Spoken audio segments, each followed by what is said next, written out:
At 88 years old, Dyan Cannon has once again sent Hollywood into a frenzy. The legendary actress recently admitted she still has several friends with benefits and goes on dates every week.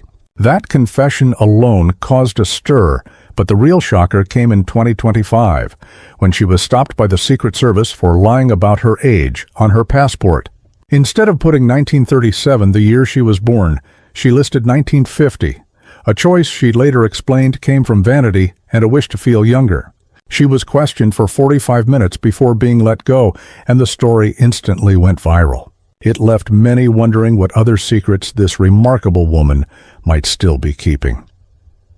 Dyan Cannon was born January 4, 1937, in Tacoma, Washington, under the name Samil Dyan Friesen. Her childhood was full of contrasts. Her mother, Claire Portnoy, was a Jewish immigrant from Ukraine who had escaped violence and tragedy, while her father, Ben Friesen, was a Mennonite from Canada who sold life insurance. Money was tight, but the family stuck together. Her mother carried deep scars from losing her grandmother during the Russian Revolution, and that grief weighed heavily on the household. From an early age, Dyan faced hardship. Her darker features and Jewish heritage made her a target for cruel bullying. Classmates teased her relentlessly about her looks and background.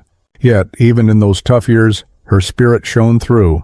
At only 5 years old, she was already performing in local plays. Her mother would sew her costumes by hand. Her father worked long hours, and Dyan held tight to her dream of one day making it in Hollywood. But she faced another personal challenge, a stutter. Speaking in front of her class often ended with laughter at her expense. Instead of giving up, she practiced tirelessly in her room, working on tongue twisters and breathing exercises. She even took voice lessons at $2 per session until she began to find her voice. At just 13, her confidence paid off when she won the Miss West Seattle Beauty Contest in 1950. The prize was small, just a rhinestone crown and a bit of money, but for her, it meant the world.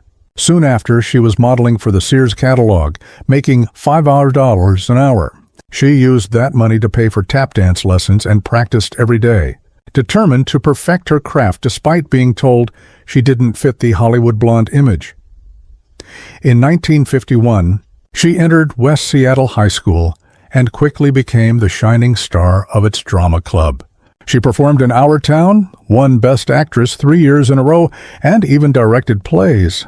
By the time she graduated in 1955 with a 3.2 GPA, she was convinced she was meant for something greater. At 20, she left for Los Angeles with only $100 in her pocket. She adopted the stage name Dyan Cannon, worked as a department store model for $75 a week, and endured endless auditions. Money was scarce. Sometimes she ate just one meal a day, and she often slept on relatives' couches. She studied acting under Sanford Meisner, paying $10 a week for lessons, and turned down countless degrading roles. Dyan wasn't interested in being typecast. She wanted respect. Her earliest screen appearances came in 1958, with uncredited TV roles. By 1959, she had landed spots on shows like Bat Masterson and Wanted, Dead or Alive. Then, in 1960, at only 23, she earned her first big film role in The Rise and Fall of Legs Diamond. The movie made over $1 million, but her career still wasn't smooth sailing. Directors tried to pigeonhole her, and she refused roles that reduced women to nothing more than stereotypes even when the offers reached $5,000 each. Her breakthrough arrived in 1969 with Bob and Carol and Ted and Alice. At 32, she lit up the screen in a comedy drama about love, marriage, and therapy. The film pulled in $30 million and earned her an Oscar nomination. But that same year, she endured the painful end of her marriage to Cary Grant, whom she had married in 1965, despite their 33-year age gap. Their relationship was strained by his experiments with LSD and his controlling behavior. Their daughter, Jennifer, had been born in 1966, but by 1968, the marriage was over. During the custody battle, Dyan revealed how oppressive Cary had been, and the court ordered him to pay $50,000 a year in support. The 1970s solidified her reputation. She starred in films like The Love Machine, Such Good Friends, and The Burglars, tackling physically demanding and emotionally intense roles. In 1978, she delivered one of her most famous performances in Heaven Can Wait, a movie that earned nearly $99 million on a budget of just $6 million and brought her another Oscar nomination. But Dyan wasn't just an actress. She was a creator. In 1976, she stunned Hollywood with her short film Number One, which she wrote, directed, produced, and even scored. The raw story of childhood and sexuality was controversial, but it made history. She became the first woman ever nominated at the Academy Awards for both acting and producing. Her fearless approach carried into the 1980s and 1990s.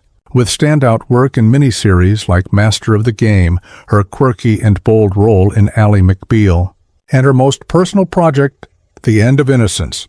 That film, drawn directly from her own struggles with depression and time in psychiatric treatment, was both groundbreaking and deeply revealing. Her private life, however, was just as dramatic. She survived stalking incidents, health battles, financial struggles, and another painful marriage.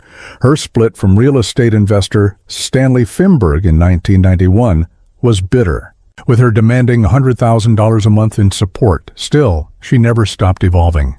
In the 2000s and 2010s, she embraced TV movies, dramas, and even lent her voice to The Simpsons in 2019, humorously mocking her own Hollywood persona.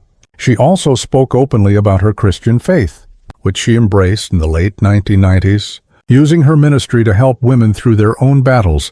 Even in her 80s, Dyan Cannon remained unafraid. In 2021, she appeared on The Rookie as an older actress, being blackmailed over old nude photos, a storyline that reflected very real issues in Hollywood.